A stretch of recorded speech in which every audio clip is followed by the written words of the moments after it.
Ni timbuk betul tau.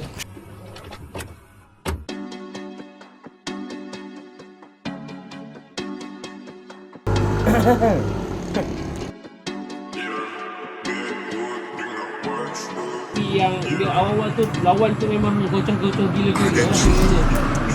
Sebab ni juara lawan juara, bakal juara. Hari ingat dah lah yang punya Hari ada. Kelang nombor tu. Mak.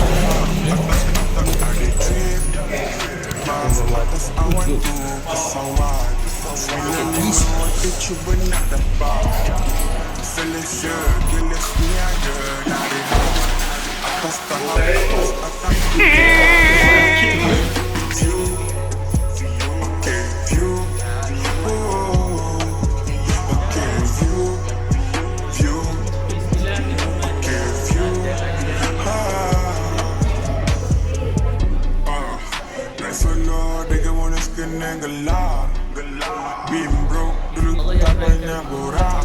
Rezeki Tuhan kasih tak salah alamat. Doa ibu sampai ketua selamat. Cerita dia masa tak kedai kobat jimat. Dulu puas jual jiwa but tak pernah-pernah. Badan makin Roger ada dream masa atas awal tu bersama. Sebenarnya waktu cuba nak dapat gelas minyak atas atap. Nampak lah. Nanti mana nak bagi aku nampak lah. Cuma hari ada pergawatan daripada awal-awal sekarang.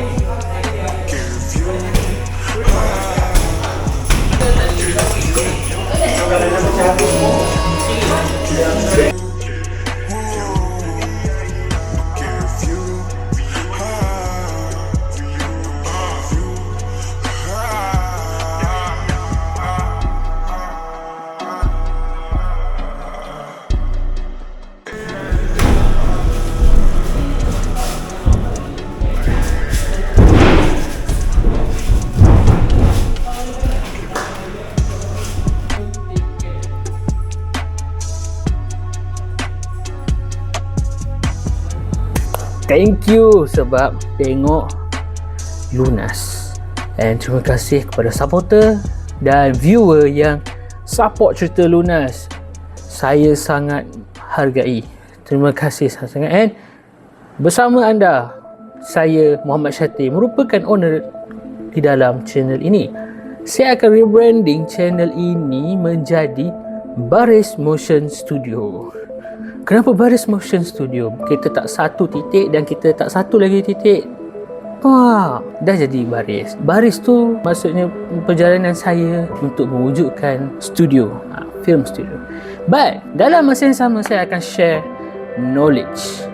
Saya akan buat challenge which is 30 hari 30 tips. Dalam masa yang sama, di antara tips-tips tu saya akan selitkan ataupun saya akan ada hari saya akan ceritakan tentang siapakah sejarah yang mewujudkan, yang melahirkan apa itu filem, betapa menariknya filem dan betapa menariknya videografer. Dalam konteks kita, saya nak menitik beratkan kita sebagai videografer, fotografer ataupun bakal pun sekalipun, anda boleh tahu satu benda, anda tak kosong. Kita tak kosong, babe. Itulah yang kita nak bagi. Knowledge adalah satu power. So, saya akan share dengan korang free tip-tips ni. History saya akan selitkan satu persatu selama 30 hari. Kalau nak tanya soalan berkenaan dengan film, videografer, fotografer, nak tips, boleh tanya dengan saya. Saya akan bagi dan saya akan share dekat korang apa itu film, semua-semua ni. Ilmu ini saya akan share. Kalau ada curiosity boleh tanya, sila tanya. Kalau nak tanya, boleh tanya kat ruangan komen. Kalau suka, like. And kalau nak tahu apa yang berlaku next, untuk tips yang next pula, subscribe. Thank you and have a nice day.